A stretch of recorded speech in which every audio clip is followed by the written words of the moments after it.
Hello guys! Pag-usapan natin ang transaction fees ng bangko at e-wallet.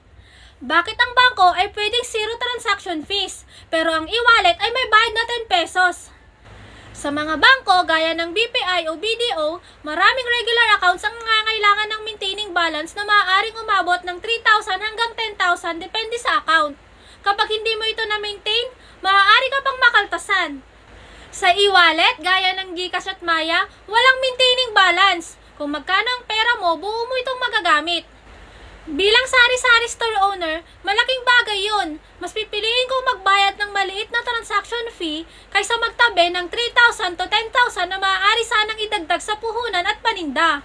Dahil sa maliit at affordable na fees, mas maraming Pilipino ang magkakaroon ng access na magpadala ng pera, magbayad ng bills at iba pang financial services. So ikaw, anong pipiliin mo? 10 pesos na transaction fee o 3,000 na maintaining balance? Isip-isip!